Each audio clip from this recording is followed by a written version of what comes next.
Thank you so much.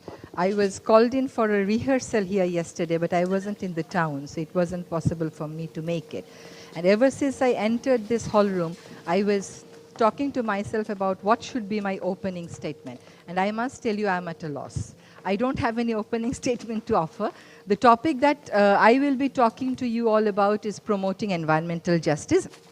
I'm feeling very confident after listening to the previous speakers, because at times I go very down.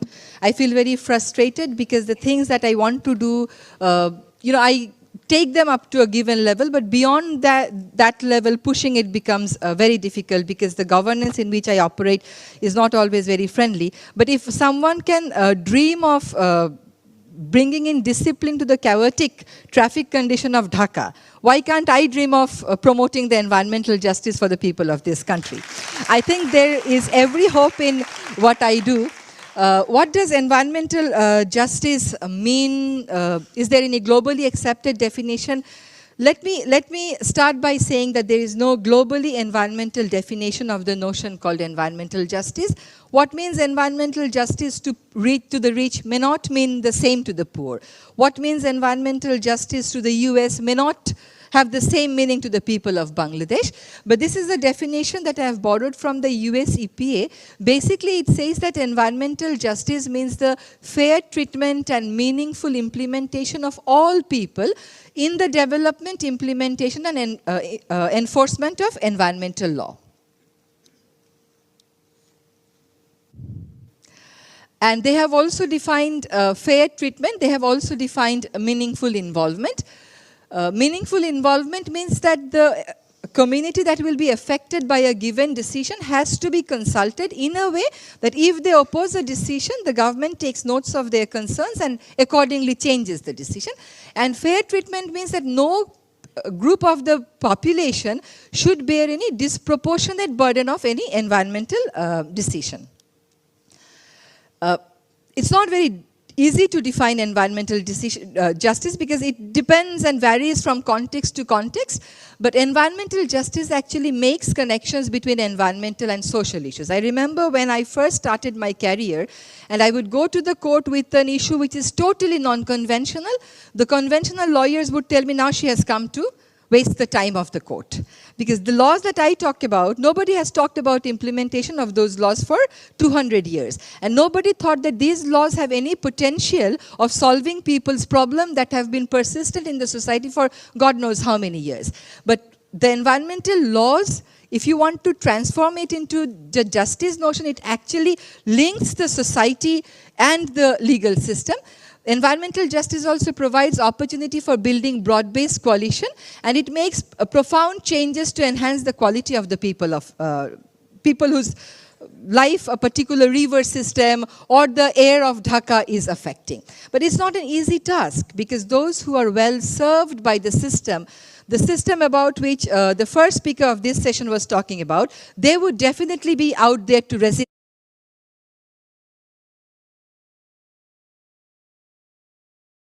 the changes that you want to bring. So these are very hard words. Now I'll be talking and sharing with you experiences that are actually known to all of you, but you probably don't think that there is a solution that exists to these problems. What does environmental justice mean to the people of Bangladesh? See, environmental justice to the people of Bangladesh means protection against natural disaster. It means protection against the degradation of the natural resource base, because 60% of the people of Bangladesh have their only animal protein intake from the rivers. The fish that they catch from the river is the only protein intake for them. They can't buy poultry, they can't buy fish. Whatever comes from the free-flowing river is the only animal protein intake for them. It also means protection against rapid and unplanned urbanization, pollution, shrinking of agricultural land, shrinking of potable water supply, depletion of forest resources, erasing of hillocks, disappearance of wetland and fisheries, and loss of biodiversity. So against all these anarchies, the protection that people want to get is what is known as environmental justice to them. I think I should also add one line, which is protection of cultural and natural heritage is also something that forms part of environmental justice. And environmental justice means and demands food security, water security, energy security, health security, and security for livelihood. It also demands the right to participate and have access to accurate information, judicial and administrative relief. Now coming down to how we have been trying to promote environmental justice in Bangladesh. When I first started my career, and even today when you come to Dhaka or you live in Dhaka, you get the feeling that Bangladesh perhaps is a country where there is no law. That is not the case. Bangladesh is a country where you can name any problem, I can give you one law. But the problem is, the laws are just not being implemented. Bangladesh is a country where there is no dearth of agencies or institutions. They are there. But they always plead lack of manpower, lack of resources. But when they have to really twist around things, then there is no lack of manpower. So Bangladesh is a country where I would say there are so many laws in hand with which you can very safely start your journey towards establishing or promoting environmental justice. We have around 200 laws in the country that deal with environment. Added to this are some procedural laws like the Right to Information Act. So if you want some information from the government, environmental information, you can apply under the Right to Information Act. You can have the information photocopied for you. You can also inspect the file. But whether these laws are working or not, that my subsequent slides will be showing. These laws, however, do not suggest that these are very resource-oriented laws or very environment-oriented laws. These are sectoral laws. Laws relating forest administration, water administration, but the conceptual and functional interpretation of the existing laws can provide a readily available statutory system to promote an equitable environmental order. If you start working on the basis of whatever you have in the law, I believe it will take you forward. There are many policies. The key institutions dealing with environmental justice remain the Ministry of Environment, the Department of Environment, and the Department of Forest. Now, this is what the Constitution says, that the state will protect and improve the environment, biodiversity, natural resources, wetland, forest, wildlife, not only for this generation, but also for the future generation. This Environment Conservation Act is there, which says that you have relief against some of the environment anarchies. If you approach to the Director General Department of Environment with a given environmental problem, he can arrange for public hearing to solve your problem. Not a single public hearing has thus far taken place, although the law was enacted in 1995. It's not that people are not going to him with complaints, but he just doesn't bother to arrange a public hearing. There is also your right to access information from the Department of Environment. Think about this Rampal coal-based power plant that the government is proposing to have just by the side of the Sundarbans. We are asking for the final environmental impact report of that plant, and on the basis of which the government has said yes to the project. That particular environmental impact assessment report has not yet reached us. There was never any public consultation.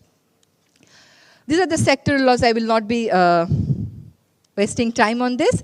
Bangladesh has an environmental court system. Can you believe this? It's not only the high court or the conventional court system that we have in place. Bangladesh is perhaps one of the few countries in this world that has offered its citizens a forum called the Environment Court, where you can go with your environmental grievances and get those redressed. But that's just not happening. How many of you knew about the existence of Environment Court in this country? Can you raise your hands? See? Just very few, very few. This is where the environmental courts are placed. It's actually at the lower judiciary.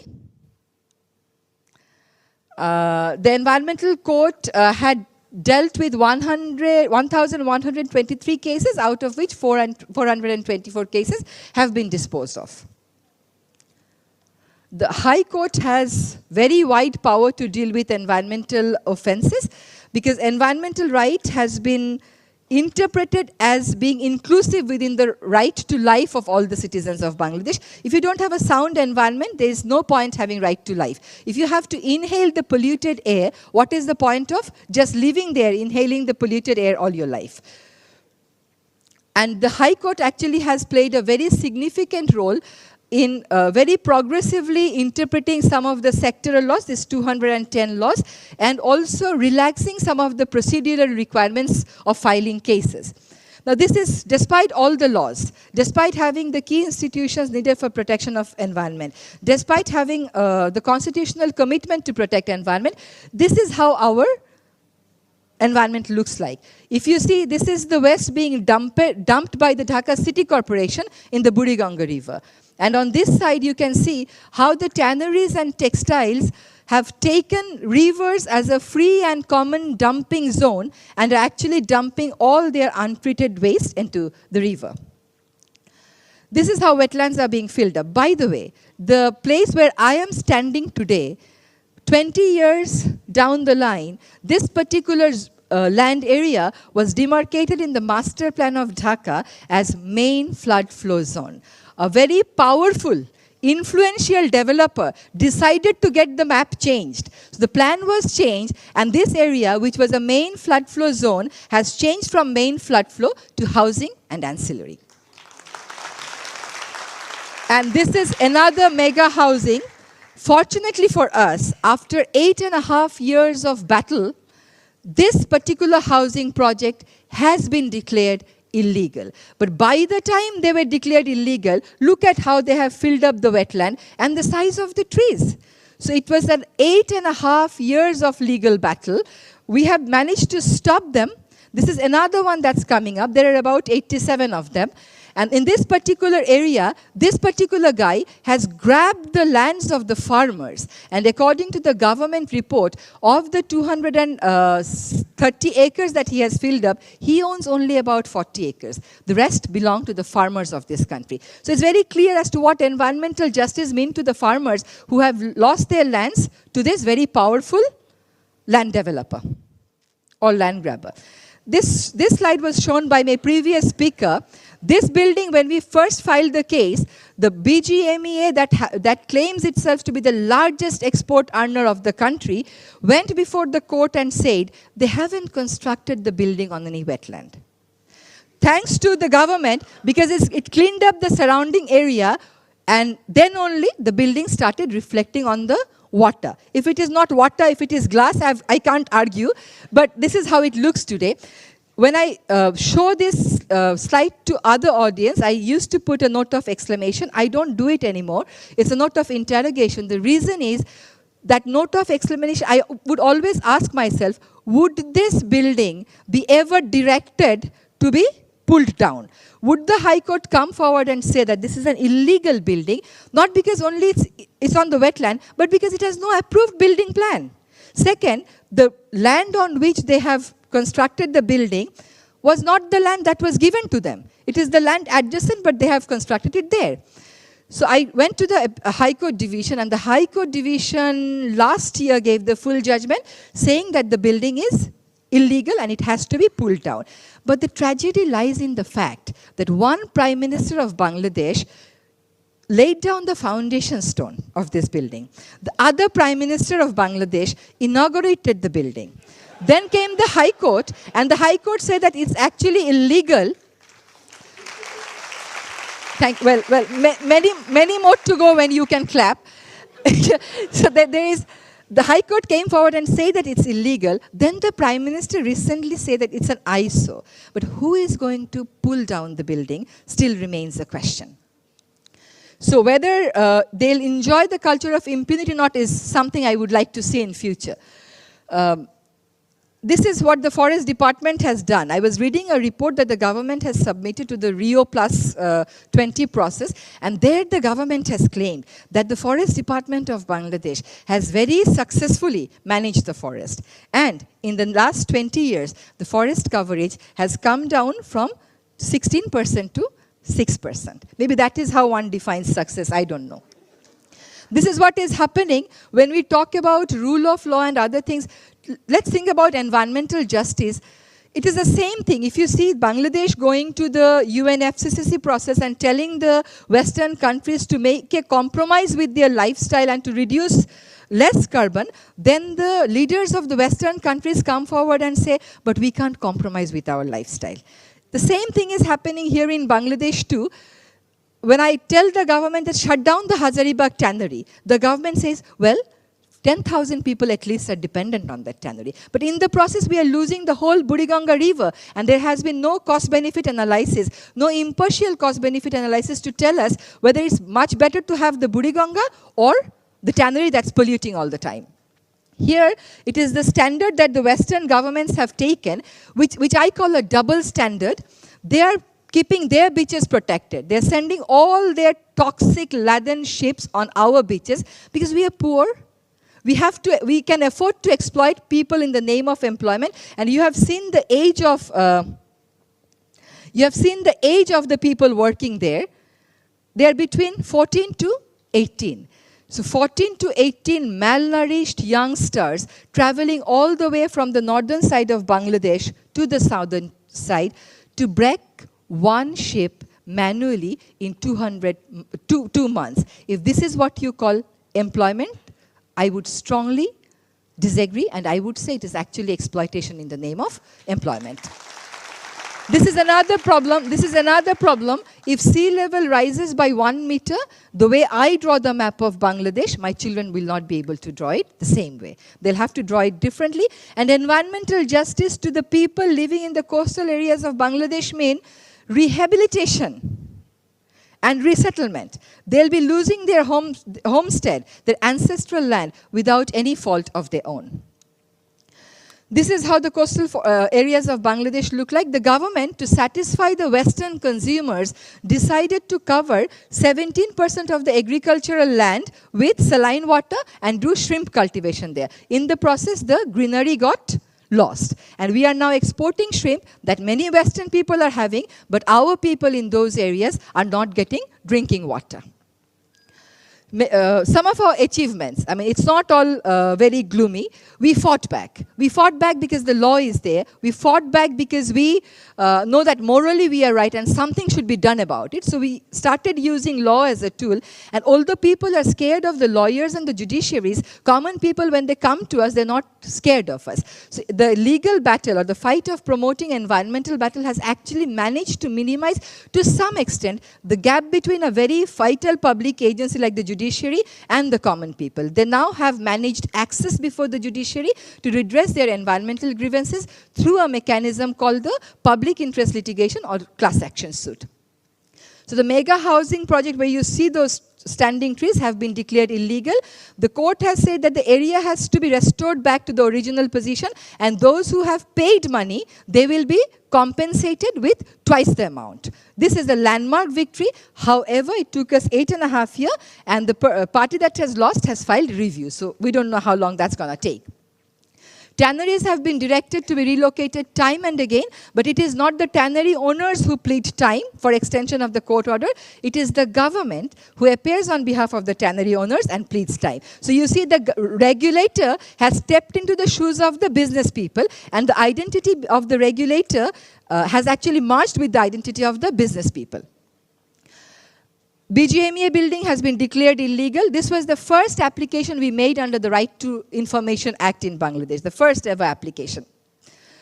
Shipbreakings have been directed to be regulated. They have been directed to be moved from the beach to the dry dock.